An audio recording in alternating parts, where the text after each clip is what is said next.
Meu nome é Tereza Bandeira de Melo, eu trabalho no Arquivo Público do Estado do Rio e, enfim, gostaria de agradecer a presença de todos, enfim, todos os palestrantes e também do público. Na verdade, o que a gente meio que combinou, eu e a Beatriz, que como somos as instituições organizadoras do evento, nós não teríamos, em princípio, uma apresentação formal, enfim, a gente tentaria, inclusive, falar pouco para dar mais espaço para os convidados, né? Mas, de alguma forma, eu preparei um roteiro. Não, na verdade, eu nem tenho uma apresentação de PowerPoint dentro dessa lógica também que a gente construiu da organização do evento. Seria mais um roteiro, enfim, do que eu gostaria de falar um pouco para vocês, que é... para quem não conhece o Arquivo Público do Estado do Rio de Janeiro, falar um pouco sobre o acervo, rapidamente, sobre o que é a instituição, e falar também...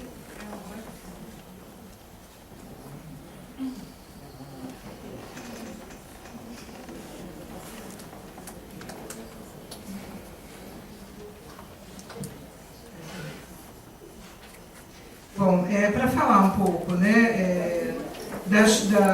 do acervo, quer dizer, rapidamente, fundamentalmente das questões que a gente lida com relação às questões ligadas ao nosso acervo fotográfico, Em primeiro lugar, eu queria observar que até já foi comentado aqui, enfim, na parte da manhã, mas efetivamente, no que diz respeito à parte de organização e descrição, enfim, e ao próprio objeto da fotografia, no mundo dos arquivos, a gente não tem uma bibliografia, uma literatura vasta sobre isso, Os trabalhos pioneiros que a gente tem aqui em termos de Brasil é do professor André Ancona Lopes e da Aline Lacerda, cujas teses de doutorados enfocaram essa questão, enfrentaram essa questão da fotografia nos arquivos. Então, enfim, com relação ao acervo do arquivo, o arquivo...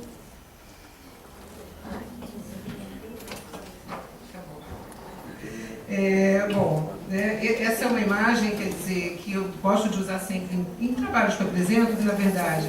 ela é um detalhe de uma seção de arquivo da Delegacia Especial de Segurança Política e Social do Rio de Janeiro, que não necessariamente é do arquivo fotográfico, mas acho que também traduz um pouco a discussão que a gente leva no âmbito da instituição, que é justamente o trabalho, a questão da fotografia como um documento de arquivo. Nesse sentido, só para apresentar um pouco o Arquivo Público do Estado do Rio de Janeiro foi criado em 25 de agosto de 31 e é responsável pela guarda, preservação, organização e disponibilização dos documentos produzidos pelo Poder Executivo Estadual e dos conjuntos documentais privados de interesse público. Seu acervo conta com cerca de 3 mil metros lineares, enfim, tem uma série de informações, e inclusive com destaque para os principais fundos, mas eu gostaria de entrar especificamente na questão do acervo fotográfico. Até então, a gente tem contabilizado cerca de 400 mil documentos fotográficos entre negativos de vidro acetato, cópias contato e fotografias. Bom, trabalhando dentro dessa perspectiva de se discutir a fotografia como um documento de arquivo, eu queria chamar a atenção também por uma característica que é comum a algumas instituições aqui presentes e que diz respeito fundamentalmente às instituições públicas, que tem todo uma inserção na questão do recolhimento da documentação, inclusive da sua inserção, inclusive no planejamento e nos programas de gestão de documentos. E nesse sentido, a gente tem muito presente no Arquivo do Estado, assim como em outras instituições, como foi colocado aqui, inclusive também desde a parte da manhã, quem trabalha nessa área há algum tempo sabe que, historicamente, pela questão do suporte, a fotografia nas instituições de arquivo, nos centros de documentação, em geral, foi apartada da documentação textual. A gente tem uma série de problemas decorrentes disso, fundamentalmente nos casos em que essa separação não foi feita de forma a manter sempre esses vínculos entre um documento, às vezes uma fotografia que está anexa, ou um relatório fotográfico que constitui, integra um determinado dossiê ou processo. Então, isso a gente vê também no Arquivo do Estado acontecer, e a gente tem tentado, na medida do possível, quando isso é possível, se voltar para restabelecer esses vínculos. E uma coisa que é interessante, que já foi também falado um pouco aqui, mas que eu gostaria de reforçar, como essa questão da fotografia como documento do arquivo é presente no acervo da gente, seja no material das polícias políticas, onde a gente vê a fotografia não apenas anexa ou apensa a um determinado documento, mas a fotografia integrando o documento, né? Nós temos casos também de fotografias que integram relatórios e aí elas não apenas, nem sempre estão na função de ilustração, ou seja, é uma questão que a gente tenta enfrentar lá, é justamente essa, de entender e de tentar compreender a inserção da fotografia junto, integrando a documentação como um todo, né? E uma outra característica que a gente tem, por exemplo, um outro fundo que a gente tem muito grande, que é a Assessoria de Imprensa e Divulgação, que que contém todo o trabalho ligado à comunicação social, que acompanhou os governadores ao longo de um período razoável da história do Estado, que abrange inclusive o antigo Estado do Rio de Janeiro, o antigo Estado da Guanabara e o Estado depois da fusão, e que, apesar de ser uma documentação, né, fotográfica constituída eminentemente com essa função de comunicação social e não necessariamente está ligado ou vinculada à própria documentação textual da comunicação social, a gente percebe também, né, essa produção dessas imagens enquanto uma intenção também arquivística, né? Apesar de a gente só ter fotografias nesse fundo, a gente consegue observar, né, essas imagens com características próprias de acervo, de arquivo, né, de documento de arquivo. Quer dizer, a sua produção seriada, a preocupação na serialização disso, a catalogação que era feita e o arquivamento disso de uma forma eficiente que pudesse ser recuperada pelos próprios fotógrafos ou pelas pessoas que iriam utilizar esse acervo, né? Então isso é um pouco para marcar esse caráter também, né, no caso específico de uma instituição pública que recebe documentação pública e que tem as fotografias no seu universo. Com relação e aí eu gostaria só de falar um pouco o que a gente está fazendo com relação as nossas duas, né, grandes ações nesse sentido de uma política institucional com relação aos arquivos fotográficos. A primeira diz respeito à conservação preventiva, né, no que diz respeito à preservação. A gente faz todo um trabalho de conservação preventiva, que a gente não vai entrar em detalhes aqui, que já foi bem explicado pela professora Sandra hoje de manhã, mas que basicamente inclui as atividades de higienização, acondicionamento, substituição de invólucros, armazenamento imobiliário adequado, climatização do depósito e controle da temperatura e da umidade relativa do ar, né? Dentro desse universo, a gente contou com o apoio, né, da FAPERJ, no período de 2010 a 2011,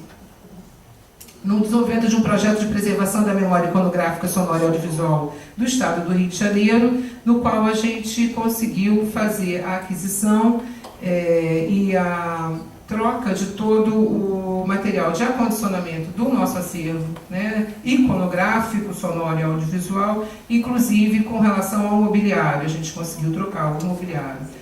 também para armários, enfim, com características mais corretas, enfim, adequadas para esse material, né. Com vistas também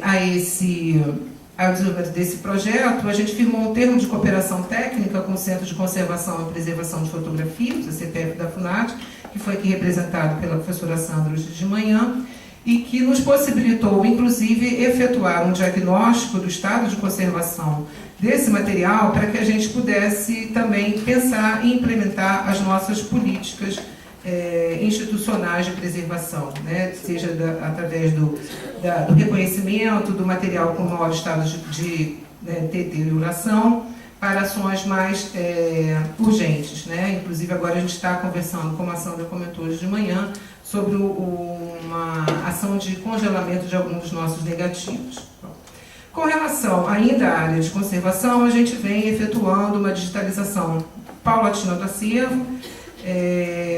a partir sempre, né, do processo, após o processo de tratamento arquivístico, de organização e descrição desses acervos. Com relação a isso, a gente segue também os padrões de digitalização estabelecidos pela Resolução número 31, de 28 de abril de 2010 do CONAR, né, que já é conhecida, enfim, da maioria das instituições. No que diz respeito ao tratamento documental, o que a gente tem feito, né, conforme eu já apontei aqui, em geral, né, se deu, como em outras instituições, também aconteceu no Arquivo do Estado, essa questão da separação dos documentos em função dos suportes, né? E muitas vezes essa condição acabou gerando um processo de organização e descrição desvinculados da documentação textual. Muitas vezes essas descrições foram feitas a partir do conteúdo das imagens com produtos como instrumentos de pesquisa, catálogos, bases de dados, etc., temáticos. Bom, desde que a gente está há algum tempo, já uns 3, 4 anos, tentando, né, enfrentar esses problemas, a gente tem tentado, como eu já falei, restabelecer, sempre que possível, os vínculos orgânicos com a documentação textual, adotando-se um tratamento único, profundo ou coleção em questão. Além disso, a gente tem utilizado, e isso é uma coisa para o acervo como um todo, enfim, o arquivo fotográfico entrou também nessa questão, que é a aplicação das normas, né, internacionais e fundamentalmente da norma brasileira de descrição arquivística, a NOBRAD.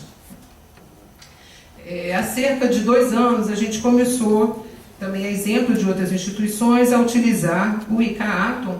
que é um software livre, como sistema para disponibilização da descrição arquivística pela internet, né? O ICA-Atom, conforme mencionei, é um software livre, concebido para ambiente web e destinado para as atividades de descrição arquivística em conformidade com os padrões do Conselho Internacional de Arquivos. Ele foi resultado de um projeto colaborativo de diversas instituições e contempla as normas ISADES, ACPF, SDIA e ISDF. Bom, feita essa apresentação, quer dizer, né, só para contextualizar um pouco o nosso acervo, eu queria só agora colocar algumas questões, né, com relação a essas ações. No que diz respeito, fundamentalmente, a essa parte final que eu falei, esse aí ela ficou fora, porque também